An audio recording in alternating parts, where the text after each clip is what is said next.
You see, way back when, I really didn't care much about my health. For example, we would go to the Beach Boy here in Gimli, and I would order a double fat boy and large fries and gravy, and I'd have a pop with that.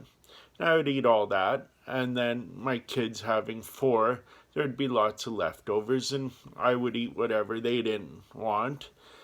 And then we, most of the time, would leave the restaurant with ice cream. And then if we ever went into the city, we would stop at Burger King, and I would order the big meal, the double Whopper and fries and Coke, not Coke, but a drink. And then for the ride home, I would get another burger. Then we would do whatever we do in Winnipeg, and for the ride home, we would stop at Robin's Donuts, and we'd get donuts for the ride home. And then I've said a few times before that I would take Scrap into Selkirk, and I would take 3 to 4 king-size chocolate bars with me. And then on the way back in Clandeboye, there's a ice cream store, and I would stop there and get an ice cream. And I did this for 3-4 times a week, or how many ever times I took in. And of course, my weight was quite a bit up there. I wore a size 48 pants. I was really fighting the need to go into a 50. I did not want to do that. My shirt size was a 3XL and almost going into a 40. And then I got into running, and that was going all right, but I wasn't getting the results I expected, because you run, so you should just drop the weight immediately. And of course that doesn't happen, mainly because I didn't change my eating habits. And then one day my wife Chris and her friend Carrie convinced me to go to Carrie's workout class in Winnipeg Beach. So I did that, but I only did that because of them. I figured I'll go support Carrie. I was kind of sort of thinking that maybe I needed to do something other than running. And you'll never catch me in a gym, because there's way too many YouTube videos about people who don't know what they're doing, or people who are trying to get in fit. But I figured with those two, I'll be safe. So I went there, and of course I was the only male, but whatever. And I still wasn't making progress. And I was running and doing her workout classes and just not getting what I wanted. And where the real breaking point of this is I remember sitting at my mom's, and my auntie was there, my mom's older sister, and I was asking them, how do you guys manage to get out of bed in the mornings? Because for me at that time, my knees were so sore that it took me about 10 minutes to be able to get and put weight on my feet. And I just couldn't do it anymore. And so I was asking them for advice of what I can do. And of course they were, well, you can take olive oil, you can do this, you can do that. And I went home and sorry mom and sorry auntie, but I thought to myself, oh my God, I'm too young to be asking them for advice of how to get out of bed. So as still more time passed, because making these changes is tough. It's not easy. And I was sitting in Carrie's truck one day after uh, her workout class, and I was telling her that, I'm not making the progress. I'm running, I'm doing your exercises.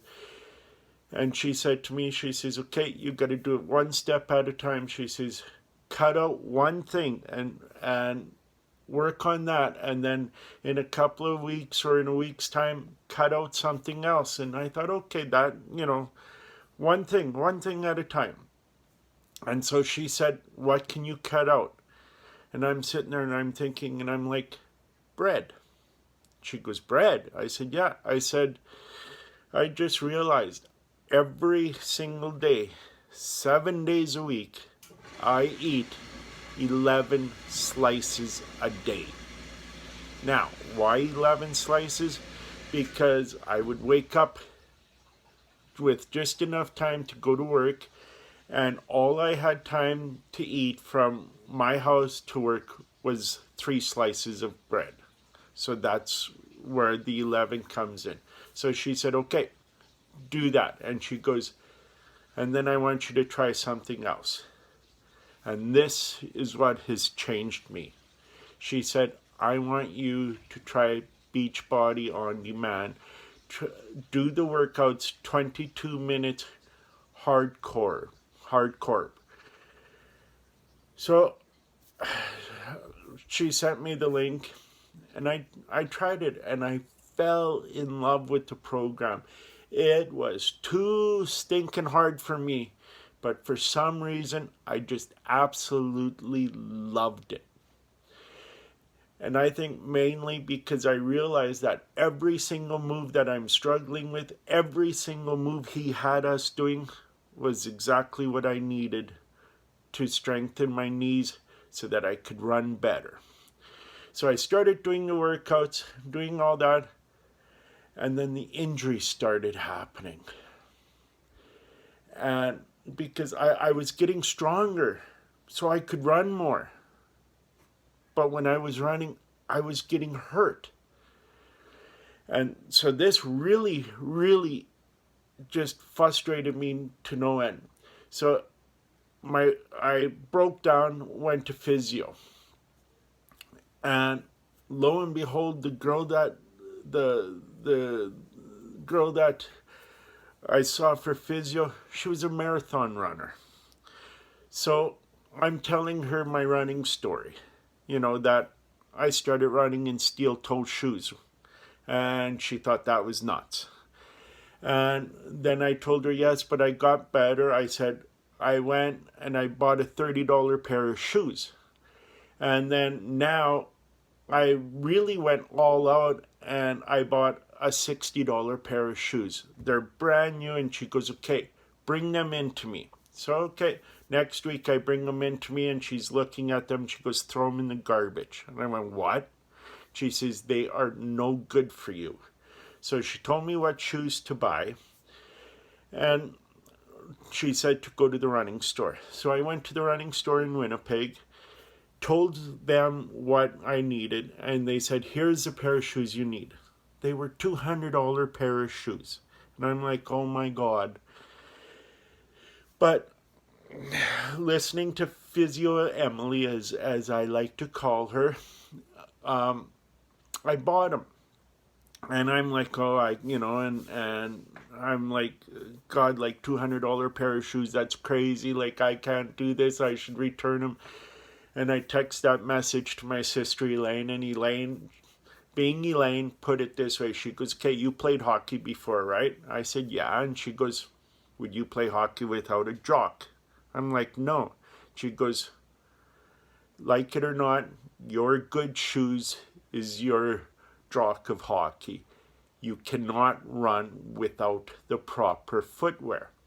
So, okay, all right, I'll go with that logic. Well, and then I started running, and sure enough, both of them were right. I needed the proper shoes. I started getting stronger, started going farther, and then I got the courage to sign up for a half marathon. Did my half marathon. For me, it was great time. It was 2 hours and 45 or 46 minutes. I finished. Came across the finish line limping because, you know, I was still a pretty big guy. And then all hell broke loose. I started getting sick. I just couldn't, you know, it was, I don't even know how to describe it to you. It was just, oh, I don't know. I just couldn't focus. I was just out of it. Took me 4 hours to get back into it, to get back to normal. Well, and then this happened a few more times, or two more times. It happened again at the Icelandic 10-mile road race. I just wasn't feeling good after the run. And then I did the, the Winnipeg Fire Paramedic run again, the half marathon. This time it was worse. I finished the race. I wasn't limping, but I was feeling good. And then about 10 minutes later, I was in line. I was trying to convince my wife to have some food. She didn't want it. She hauled me out of the tent. I didn't understand why, because I was just wanting her to get food. Then all of a sudden, I'm on one knee talking to the paramedics. And she told me I was in line and I wasn't even making any sense. So I was rushed to the hospital in the ambulance, where they checked me out for everything. They brought in a heart doctor, which she says it wasn't a heart doctor. I said it was because he was looking at my heart. So it only makes sense it was a heart doctor. They ruled out a heart attack, and then he started asking me questions about how much water I drink. And I'm like, none. I drink coffee, like 20 cups a day of coffee. And he's like, no, you have to start drinking water. That's bananas. And really, for a whole year, I still did not drink any water. And I even posted that on Facebook, and everybody on Facebook was, come on, Al, with all your running, with all your training, you got to be drinking water. Yeah. If I drink water, I can't have coffee, right? That's the way I looked at it. So this went on for quite a while. And then I started doing a new program that Beachbody came out with, Ultimate Portion Fix. And in there, Autumn was talking about that you need to drink water. You know, for my weight, it was like 5 to 6 of these a day. I'm like, yeah, well, I can try that. But I'm still drinking my coffee, because she said only 3 to 4 cups. And yeah, no, so I started drinking the water. And about a quarter of what I needed, which was a lot more than I used to drink. And you know what? I noticed a difference. I did. I felt better on the runs. But I still didn't up my water. And then this summer I started another program, Morning Meltdown 100. And there, the trainer Jericho said the same thing that everybody else was talking about. The doctors, they told me about it. My physio Emily was telling me about it. My wife was telling me about it. My coach Carrie was telling me about it. Good friends were telling me about it. 3 to 4 cups of coffee is all you need. But what she said is, I'm a coffee lover too. I need my coffee. So only drink 3 to 4. And I kind of stopped and I'm like, okay, I can do that. If she says to do it, I will do it, because she's a coffee lover. And I up my water. I'm still supposed to drink 5 to 6 cups. I'm halfway there. Sometimes I'll get up to 6. Most of the time I'm sitting at 3, which is still not good, but I'm working on it. But I'm down from 20 cups a day. I'm down to 4. Sometimes 5, sometimes 3. And you know what?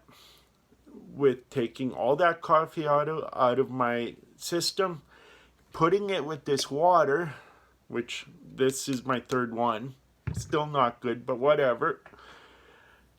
I started running, and I really, really noticed the difference. My body was so much happier, and I started doing longer runs. I did a couple of 10-mile runs, and I felt 100% after the run, and tired, because I mean, you just ran 10 miles, you're going to be tired. So this year I entered the Gimle Icelandic 10-mile road race, and I ran it, and 2 hours and 7 minutes, and I felt perfect after.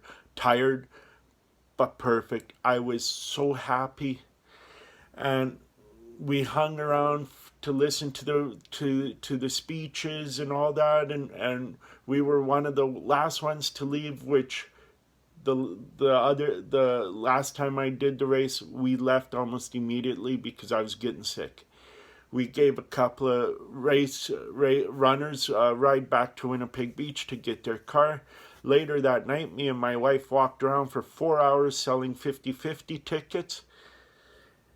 And so I was ecstatic about how great I felt. So now I'm entered for the Winnipeg Fire Paramedic Half Marathon coming like in a couple of weeks. And I'm pumped for it because I know that I am not going to need an ambulance ride. I really don't care what my time is, whether it's an hour and a half, which it won't be, or if it's 3 hours. I don't care. My main goal is to finish that race feeling 100%. That is my goal. And really, I would not have made any of those changes if it wasn't for Jericho. Those simple words that she probably doesn't even remember that she said it. I love coffee too. See, it's just how you word things. Sometimes that makes the difference. But yeah, so I just wanted to tell you guys that story, and that is how I came to getting into the Beachbody. If it wasn't for me becoming a coach, I would not have lowered my coffee intake. I would not have upped my water intake. I would still be running because I ran before I was a coach. But I refused to believe that my body needed water, which sounds dumb, but I was addicted to coffee. I am still addicted to coffee, which Carrie pointed out to me, because when she told me to cut down on the coffee, I threatened to fight her. I really did. But I credit my summer running, my success in summer running, I credit it all to the fact that I coach Beachbody, because it's through them that it was able to sink through my thick skull that this body needs water. Okay? All right. Talk to you guys later.